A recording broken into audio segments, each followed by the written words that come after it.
Today we're going to continue to talk about logarithms. And one important thing to remember about logarithms is that a logarithm is an exponent. That should have been emphasized to you in Algebra 2, that a logarithm is just an exponent. Well, what does that mean? You can have a logarithmic expression like this, the log base 5 of 25. That's equal to a number.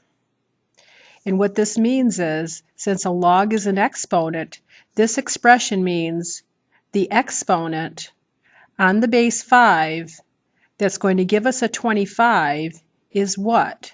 So in other words, we're asking ourselves, 5 to the what power or 5 to the what exponent is equal to 25? Well, this expression is equal to 2. Another example, we can have the log base 7 of 1. And what this is asking us is, what is the exponent on 7 that's going to give us a 1? So in other words, 7 to the what power is equal to 1? Well, 7 to the 0 power.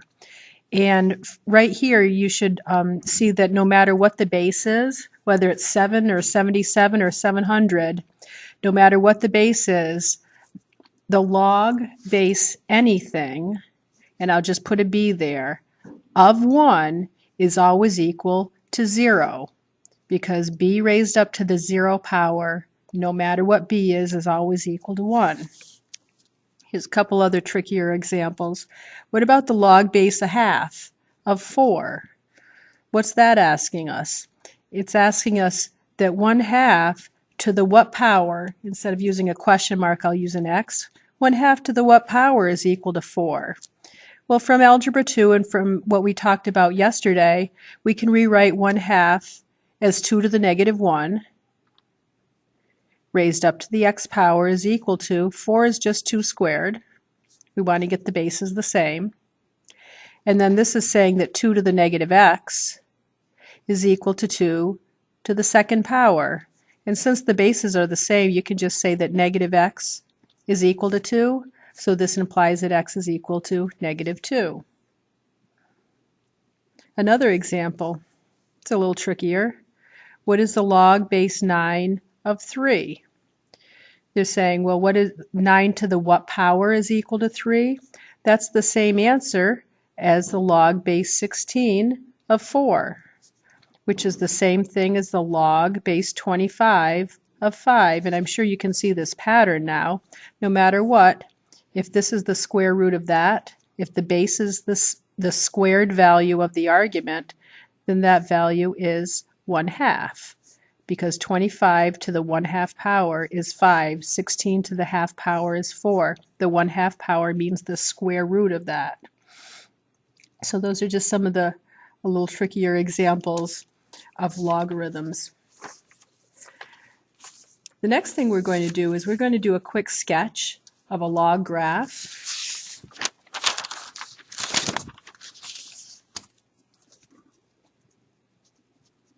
And so here's another parent function that we're going to have to keep in our basket of parent functions. Let's say we have the function y equals log base 2 of x, and we're asked to graph that. Well, what this really is this is the inverse. This is the inverse of y is equal to 2 to the power of x, because the exponential and the log equations are inverses of each other. So if I wanted to graph this log equation, what I would do without a graphing calculator is I would set up my parent function table of values of 2 to the x and start with -2 and go up to +2. And my y values are 1/4, 1/2, 1, 2, and 4. Now, since the log is the inverse of that function, what I'm going to do is come back this way, and I'm going to switch x and y, because that's how you form an inverse. And my new table of values are going to be x equals 1/4, 1/2, 1, 2, and 4, the y values are going to be what the x's were, -2, -1, 0, 1, and 2. All log graphs are shaped the same way. Log graphs have an asymptote. The parent function will have the asymptote of x equals 0, that's the vertical asymptote, because on the exponential function it was y equals 0. So when you switch x and y, you get the vertical asymptote of x equals 0. And now I'm going to run through those x values. 1/4, -2, 1/2, -1, 1, 0. That's the most important point on the log graph is 1/2, 0, 2, 1, and 4, 2. If we wanted to go out one more, we could put 8, 3 on our graph. But here's the shape of a log graph. The domain, all the x values have got to be positive. So x is greater than 0. And you probably remember from yesterday the range of the exponential was y was greater than 0. The range on this function is all real numbers. This function is increasing. If we wanted to draw the line y equals x, which is a line of reflection, we could get, here's our log base 2 of x, and if we wanted to graph the exponential function y equals 2 to the x, all we do is switch x and y here, and we would get a graph that looks like this. And here is y equals 2 to the x, which is a reflection through the line of y equals x of y equals log base 2 of x. Right. The other thing that we should be familiar with is the graph of y equals e to the x, because when you get to upper level math classes, y equals e to the x is the most important exponential function because e is used in a lot of practical applications for exponential functions. So how would we graph y equals e to the x? Well, y equals, and then after that we're going to graph the inverse of that, which is y equals natural log of x. So let's write that down. Y equals e to the x and y equals the natural log of x. They are inverses. All right. There are a couple values, there are a couple powers of e that you should know. You should know, because you're not going to have a calculator of any kind, so you're going to have to know these values of e. You should know that e, if you're graphing that, you can just round e to the power, or you can just round e to 2.7. So e is approximately equal to 2.7. That's good enough for graphs. The other value that you should know is e to the second power. Approximately, e to the second power is approximately equal to 7.4. And so if we set up our table of values,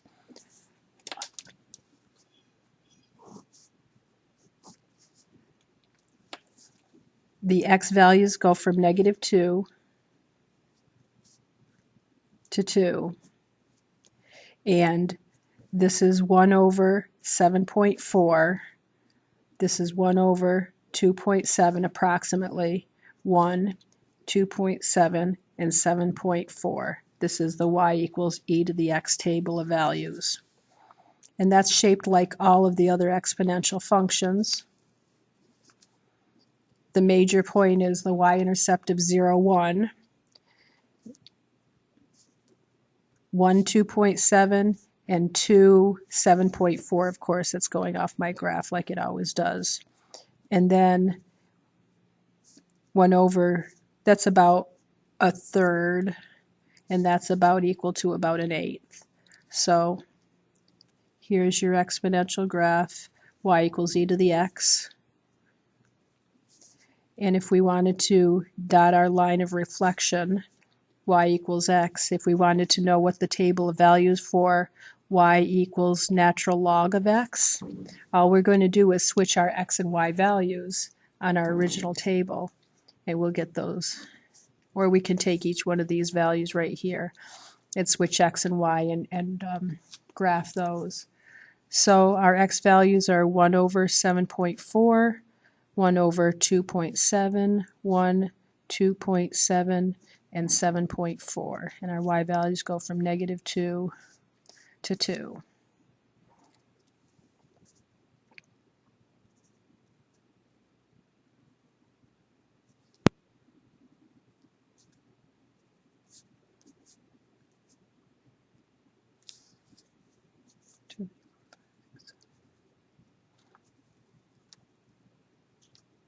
So here is our y equals natural log of x graph. And this graph has a vertical asymptote of x equals 0. This exponential function has a horizontal asymptote of y equals 0.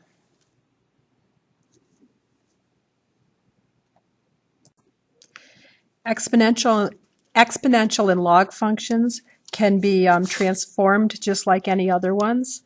So we'll look at a couple of transformations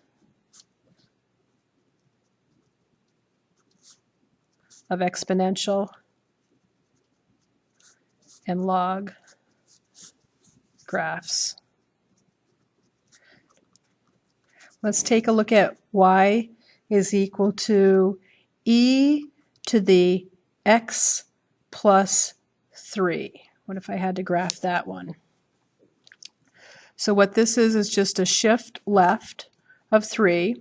So we would subtract 3 from all the x values.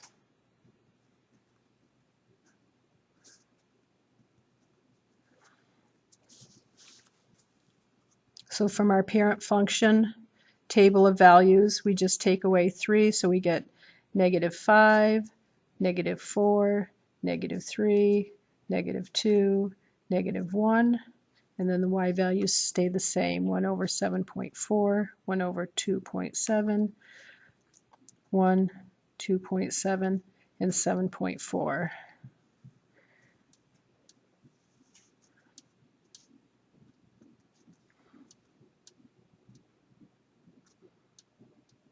So 3, 1 is that important, -3, 1 is that important point.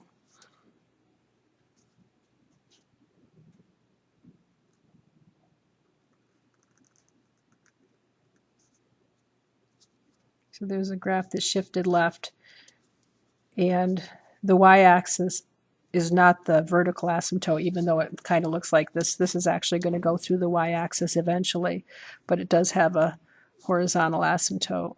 This is y equals 0. So the domain is still all real numbers. The range is still y is greater than 0. Nothing really has changed. It's still an increasing function. It's just been shifted to the left 3. And let's take a look at a log graph.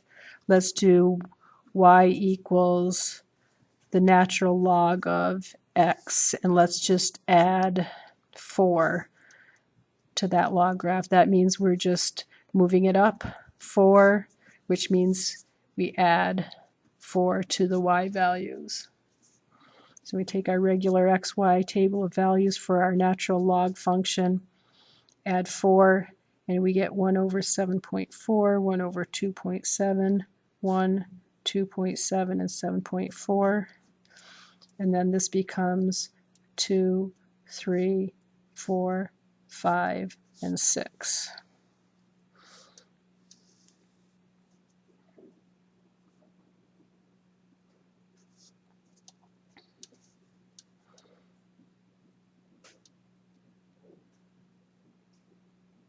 One, 4 being the most important point on this graph, 2.75 and 7.46. So this graph still has the same shape. It still has a vertical asymptote of x equals 0, and the domain is still all x values are greater than 0, and the range is all real numbers. Back here we didn't state the domain and range, but the domain is all real numbers, and the range is y is greater than 0. Increasing function, increasing function. The last thing that I wanted to talk about is a change of base formula, which I think you covered in Algebra 2, but I just wanted to make sure you have it in your notes.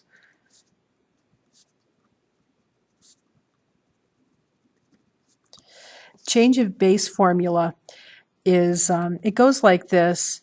If you have a log of any base and you're asked to find the log of a with the base b, and it's not an obvious one, like you don't have a 5 and a 25 or some nice neat power of b becoming a, sometimes it's easier, or sometimes sometimes it's easier if you break that down and use the change of base.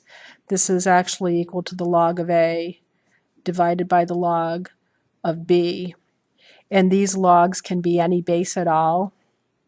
So what we oftentimes use this for is, for example, if you have the log base 2 of 3, well, 2 to the what power is 3? I don't know, 1 point something or other.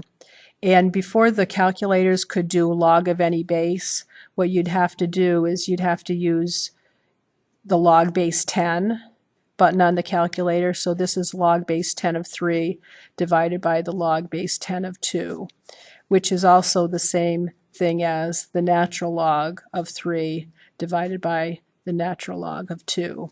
So sometimes this change of base formula is really handy if you can evaluate a log expression very simply, and you can break it down using another base.